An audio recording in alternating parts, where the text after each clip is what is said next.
Hi, I'm Hannah from Zoek, the UK's fastest growing new job board.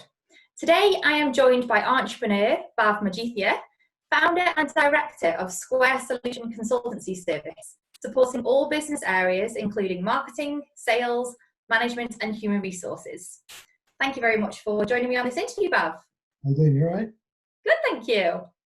So with over 30 years of experience working in the telecommunications sector, building and managing successful teams, you are also the founding director of Genuine Solutions Group, home to 2 award-winning electronic accessories businesses, which is fantastic. So for this Q&A, I would like to understand what steps you took to becoming a leader in your field to help inform and inspire job seekers for their future career development. Can you tell me how you started out in your chosen field and what made you choose it? I think I sort of fell into the telecom sector. So when I was a young lad at 16, I decided while at college to work in a shop. And those days, mobile phone shops were just up and coming. So I sort of stepped into working in a phone shop. I did my GCSEs and my A-levels, and during the summer, I kept on working. And what had happened was I enjoyed what I was doing, and I enjoyed the tech side of it and all the new stuff that was coming out. So instead of going to university, I sort of decided I'll just stay in the industry and sort of push on in that sector. So really, I came from a very basic retail background up until 1995 when I moved to London, where I worked for what was then called One-to-One, which is now T-Mobile, a reseller, which again, we sold phones to individuals on a daily basis. And that's sort of where it started. And then from there, I worked there for many years. Then I progressed through the company. Then I got headhunted to work in an accessory business. And again, worked through the business and ran that successfully. And in 2005, with some fellow like-minded people, we decided to start Genuine Solutions, which obviously then grew into a recycling and distribution business with a number of staff and a number of awards. So that's sort of really how it all started.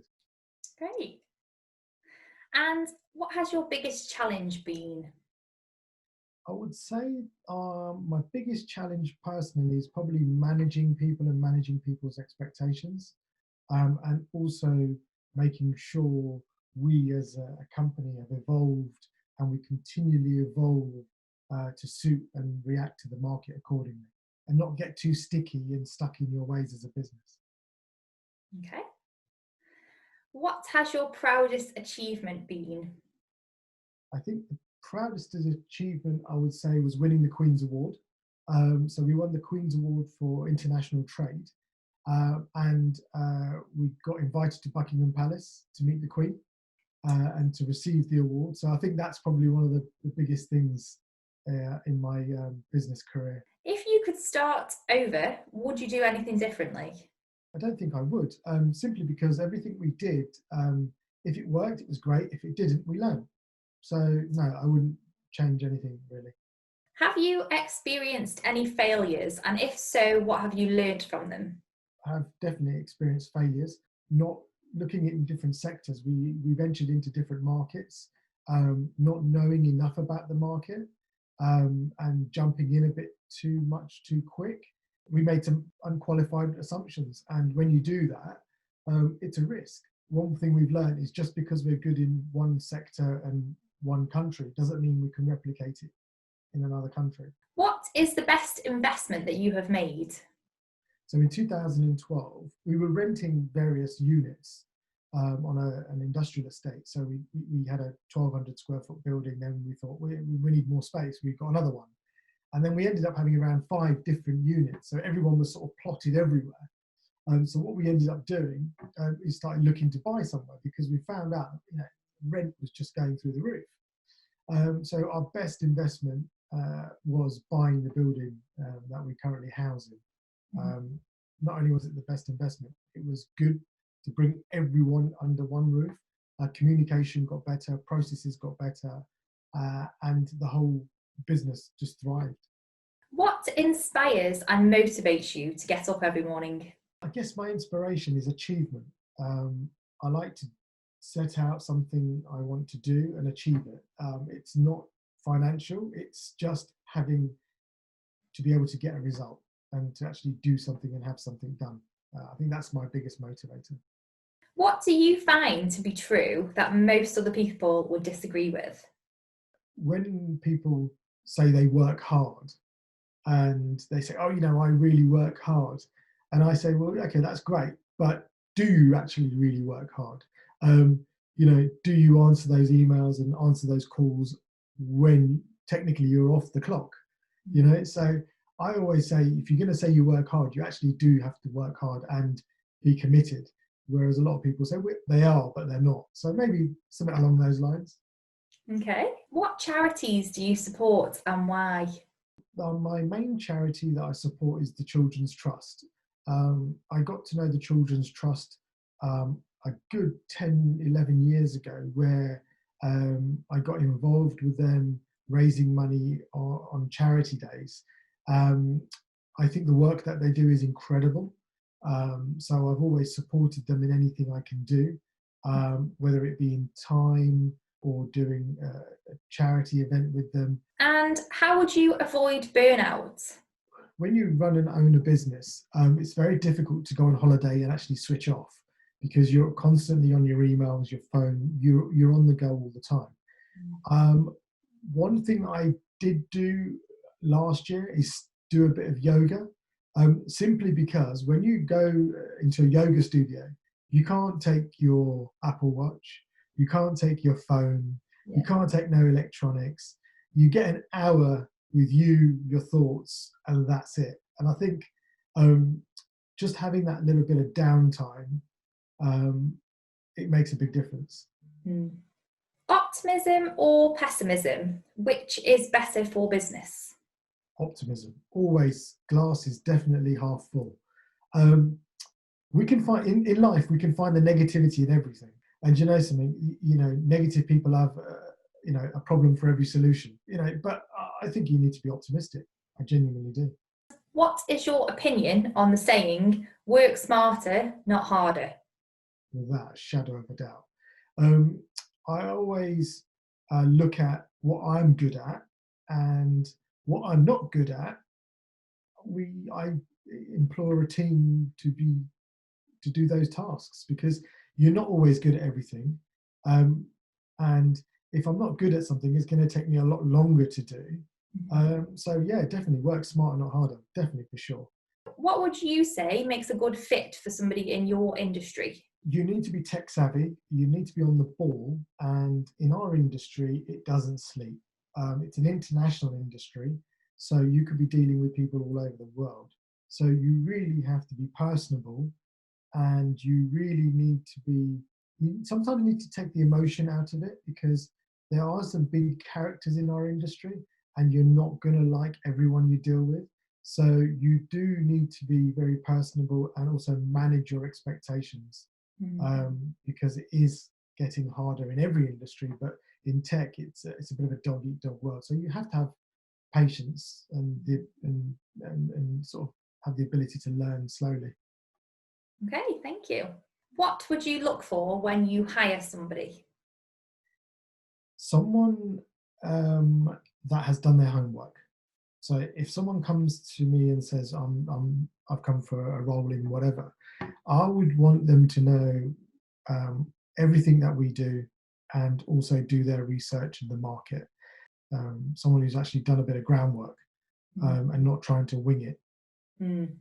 What do you pay attention to in particular while conducting an interview? Body language. Absolutely. They need to be comfortable. I try and make them as comfortable as possible. We try and have a bit of a conversation. Obviously, sometimes we have a set guide of questions, but we try and make it a bit more comfortable. But body language.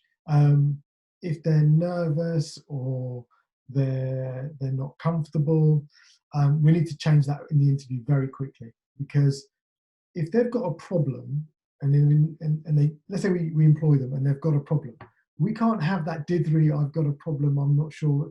We need to hit the problem face on. So they need to be confident, not bullish and arrogant, but confident,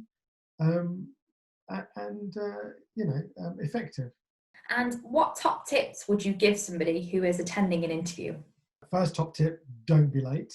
And one of the things that a lot of people don't do at the moment, which they should do, is check what the attire is. Because a lot of businesses now have a sort of a casual, semi-dressed down sort of environment. So it's worth asking wherever you're going, is what their expectations of their attire is. And also, one of the top tips is do your homework. Know about the business, understand. Even if you're going for a sales role or you're going for a warehouse, whatever role you're going through, you should do a bit of research about everything the company does. And the amount of times people have come for an interview and I've gone, have you looked at our website? And they've gone, no. It's there. It's in the public domain. Whatever's available in the public domain, read it, understand it, and definitely look at the website, because lots of people have made classic mistakes of not even doing that. Yeah. What short and long-term changes do you envisage as a result of coronavirus? The short-term changes with coronavirus is that the world is going to change as we know it. So it was a bit of a shock, everyone's sort of, oh my God, what's going to happen?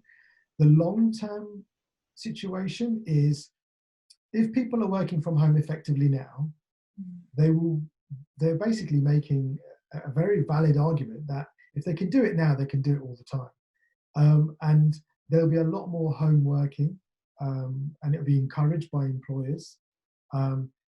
There is the trust element of employers going, well, do I trust you if you're working from home? The Friday feeling and not doing what you need to do. It's out the window. I think from the people I've spoken to, people have been more hardworking at home than ever before, and probably doing more hours subconsciously, and they've made an effort and set things up. What's happened before is, let's say you'd have someone who works from home once a week. They'll be plotted up in the kitchen or somewhere else. But now people have made the effort. They've turned spare bedrooms into offices, and garden sheds. I've seen all sorts, but people have actually making a conscious effort. And people that weren't used to technology are now getting used to technology and making good use of it as well. Yeah. How do you think coronavirus will affect the job market in the short and long term? And what trends do you think we'll see? So in the job market, over the next 6 months, there'll be a lot of people looking for work. I feel a lot of good people, through no fault of their own, will end up being made redundant and looking for new jobs. So if you're looking to build and expand your team, then there's going to be a plethora of people out there that you could sort of interview. And I think a lot of the interviews will be electronic now. I think it'll be via Zoom, Skype, and whatever initially. I think the face-to-face interview will maybe be the very last stage.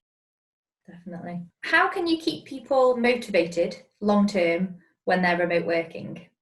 Well, a few things that we've done, and even with my families, we've had various quizzes, nights together, and it's sort of having WhatsApp groups. We've all shared stuff.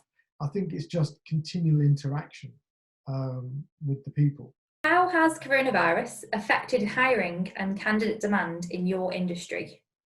I think everything's been sort of frozen, if I'm honest. I think in our industry, everyone's on a put. No one's doing anything.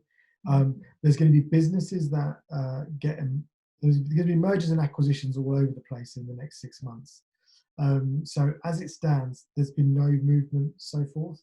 But I think in the next 3 to 6 months, there'll be a lot of changes. And there'll be a lot of consolidation within businesses. And as that happens, there'll be a lot of hiring and redundancies as a result. That was really interesting. Thank you very much for taking part. Thank you, no problem. And thank you for your time.